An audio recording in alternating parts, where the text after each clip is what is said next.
दोस्तों recently the print के द्वारा ये आर्टिकल पब्लिश किया गया जहां पर ये बताया जा रहा है कि भारत ऑपरेशन सिंदूर के समय पे S-400 की इमेंस सक्सेस के बाद अब रशिया से S-500 एयर डिफेंस सिस्टम खरीदना चाहता है। इस S-500 डिफेंस सिस्टम की खास बात यह है कि ये इंटर कॉन्टिनेंटल बैलिस्टिक मिसाइल और हाइपरसोनिक मिसाइल थ्रेट को भी न्यूट्रलाइज करने की क्षमता रखता है। ये भारत के एयर डिफेंस सिस्टम को पूरे साउथ एशिया के अंदर सबसे ज़्यादा मजबूत और सबसे ज़्यादा कारगर बनाने की क्षमता रखता है। इसी कारण से भारत इस एयर डिफेंस सिस्टम को खरीदना चाहता है। अब बात आती है कि इस एयर डिफेंस सिस्टम को हम लोग खरीदेंगे कैसे हम पुराने ही S-400 के कॉन्ट्रैक्ट को थोड़ा सा ट्विक करेंगे और विदाउट एनी इन्फ्लेशन और पुराने प्राइस के अंदर ही हम लोगों को और ज़्यादा बेहतर एयर डिफेंस सिस्टम जो है वो प्राप्त होने वाले हैं। इसे मैं शुभलिंग चौहान डिटेल में आप लोगों के साथ में चर्चा करूंगा। और उसके पहले आप लोग मेरे साथ में SRC 10 टेलीग्राम ग्रुप के ऊपर जुड़ सकते हो। मेरे क्लास की अपडेट, PPT, PDF सब कुछ आपको यहाँ पे मिल जाएगी। UPSC CSE की तैयारी करना है, इंडिया के टॉप एजुकेटर से ऑफलाइन क्लासेस के अंदर पढ़ना है, आप लोगों के पास में अच्छा मौका है। अनअकैडमी अब केवल ऑनलाइन ही रहा है, अनअकैडमी अब ऑफलाइन भी आ चुका है। हमारे सेंटर्स ऑलरेडी खोले जा चुके हैं। जुड़ना चाहते हो तो इस नंबर पर कॉन्टैक्ट कर सकते हो। इसके अलावा मंथली करंट अफेयर्स की मैगजीन, प्रीवियस क्वेश्चन, प्रीलिम्स के मॉक टेस्ट, NCERT के नोट्स की समरी, इंडिया ईयर बुक की summary free of cost download करना है। नीचे डिस्क्रिप्शन के अंदर मैंने लिंक दी हुई है, वहाँ से आप लोग डाउनलोड कर सकते हो। चलिए दोस्तों समझने का प्रयास करते हैं कि S-400 है क्या। बेसिकली S-400 एक एयर डिफेंस सिस्टम है। यहाँ पर मैं बहुत ही प्रिसाइजली वर्ड का प्रयोग कर रहा हूँ जानबूझ करके। S-400 कोई एयर डिफेंस मिसाइल नहीं है, ये एक पूरा के पूरा सिस्टम है जो कि किसी जगह पे डिप्लॉय हो जाए तो 400 किलोमीटर की रेंज में कोई भी थ्रेट आए, चाहे वो एयरक्राफ्ट हो, चाहे वो क्रूज मिसाइल हो, चाहे वो बैलिस्टिक मिसाइल हो, कोई भी हथियार आए दुश्मन का, उसको ये डिस्ट्रॉय कर सकता है 400 किलोमीटर की रेंज में। इवन 30 किलोमीटर एल्टीट्यूड, यानी कि आप समझ लो कि आधा स्ट्रेटोस्फेयर ये कवर कर जाता है। इतना ही नहीं दोस्तों, इसके अंदर 4 अलग अलग लेयर है जिसके जरिए ये प्रोटेक्शन देता है। सबसे पहले एक 400 किलोमीटर की लेयर है जहाँ पर ये किसी भी दुश्मन के हथियार को आइडेंटिफाई करके डिस्ट्रॉय करता है। वहाँ से अगर कोई सा एयर थ्रेट बच के अगर अंदर भी आ जाता है तो 250 किलोमीटर पे ये इंटरसेप्ट करेगा।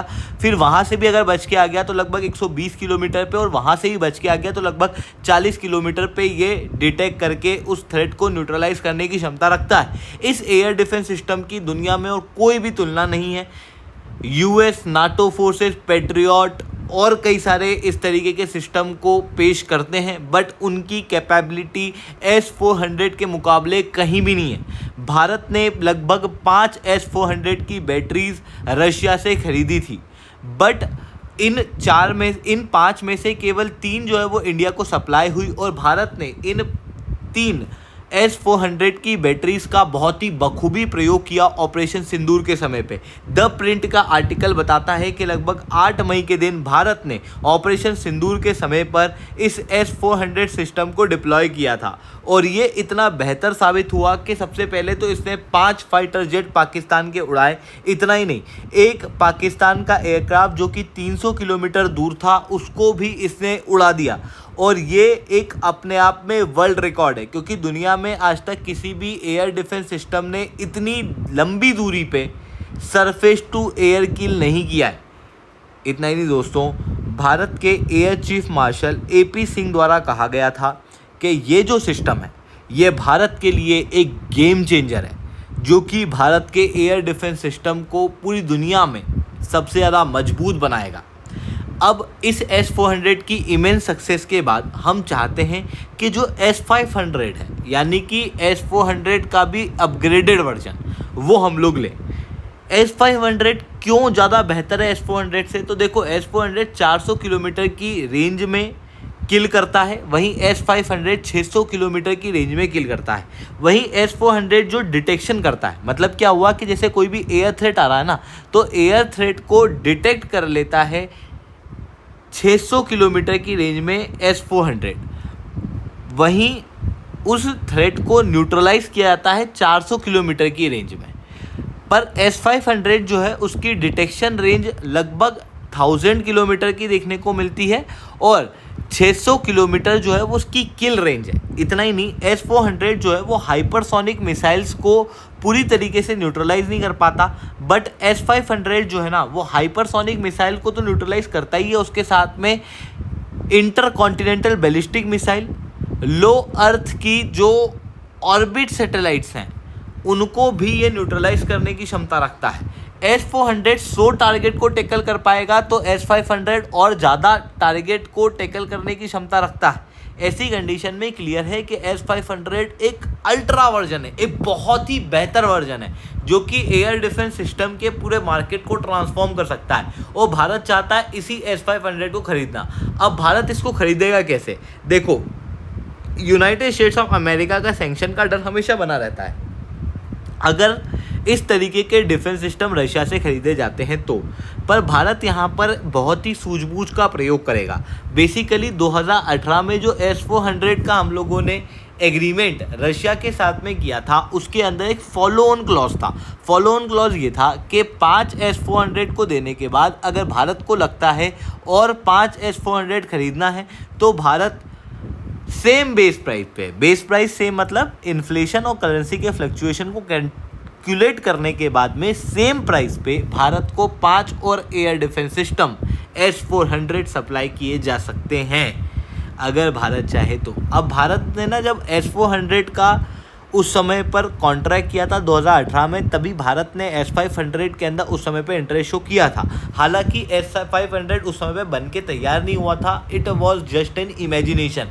पर आज S-500 जो है वो बन के तैयार हो चुका है, क्रीमिया के अंदर डिप्लॉय भी हो चुका है और हम लोग देख रहे हैं ये कितना बेहतर एयर डिफेंस सिस्टम है। ऐसी कंडीशन में भारत का कहना ये है कि जो 5 फॉलो ऑन क्लॉज के अंदर S-400 है ना, उसके अंदर भारत 2 S-500 और 3 S-400 और खरीद ले। ये इच्छा भारत की यहाँ पर देखने को मिल रही है। यहाँ पर एक और चीज़ मैं आपको नोट करके बता दूँ कि भारत के पास में अभी 3 S-400 हैं, 2 और रशिया को सप्लाई करना है, और भारत अगर 3 और S-400 लेता है तो टोटल भारत के पास में 8 S-400 हो जाएंगे और 2 S-500 यहाँ पर देखने को मिलेंगे, जो कि भारत के अंदर ओवरऑल इंडिया को प्रोटेक्ट करने में एक इम्पॉर्टेंट रोल प्ले करेंगे। इतना ही नहीं दोस्तों, S-400 के साथ में हम लोग इसी तरीके का एक इंडिजिनस सिस्टम भी बना रहे हैं। अब S-500 को खरीदने में एक सबसे बड़ा इशू ये है कि हम 2028-29 तक तो हमारा खुद का इंडिजिनस प्रोजेक्ट कुशा को ख़त्म करना चाहते हैं। ऐसी कंडीशन में अगर प्रोजेक्ट कुशा हम लोग ख़त्म करना चाहते हैं तो हम लोग उसको ही डिप्लॉय कर दें इंस्टेड ऑफ बाइंग S-400 या S-500, जो कि प्रोजेक्ट कुशा से काफ़ी गुना महंगे हैं। इतना ही नहीं, देखो दोस्तों, अभी जो है भारत लगातार अपनी डिफेंस की डिपेंडेंसी रशिया के ऊपर से खत्म कर रहा है। INS तमाल के केस में आप लोग देख सकते हो, सुखोई 57 के लिए भी हम लोगों ने जो क्लियर साइन यहाँ पर दिया नहीं और उल्टा राफेल फाइटर जेट को यहाँ पर खरीद लिया है। ऐसी कंडीशन में रशिया के ऊपर से भी हम लोग डिपेंडेंसी को कम करना चाह रहे हैं और रशिया ने अभी तक जो S-400 है उनको टाइमली डिलीवर किया भी नहीं है। ऐसी कंडीशन में थ्रेट जो है वो ज़्यादा बन जाते हैं। इसी कारण से मोस्ट प्रोबेबली भारत इन S-500 को खरीदने के पहले 10 बार और सोचेगा पुरानी क्रेडिबिलिटीज़ को। आई होप ये सारी बातें आपको समझ में आई होंगी। लेक्चर अच्छा लगा हो तो लाइक करना, लेक्चर बहुत अच्छा लगा हो नीचे SR10 कमेंट करना। UPSC CSE की तैयारी करना है, इंडिया के टॉप एजुकेटर से ऑफलाइन क्लासेस के अंदर पढ़ना है, आप लोगों के पास में अच्छा मौका है। अनअकैडमी अब केवल ऑनलाइन ही रहा है, अनअकैडमी अब ऑफलाइन भी आ चुका है। हमारे सेंटर्स ऑलरेडी खोले जा चुके हैं, जुड़ना चाहते हो तो समय में कॉन्टैक्ट कर सकते हो। इसके अलावा मंथली करंट अफेयर्स के magazine, PVC question, films, mock test, NCERT के नोट्स की समरी, इंडिया ईयर बुक की summary free of cost download करना है। नीचे डिस्क्रिप्शन के अंदर मैंने लिंक दी हुई है, वहाँ से आप लोग डाउनलोड कर सकते हो। ठीक है दोस्तों, आज के लिए इतना ही। That's all from my side. जय हिंद, जय भारत।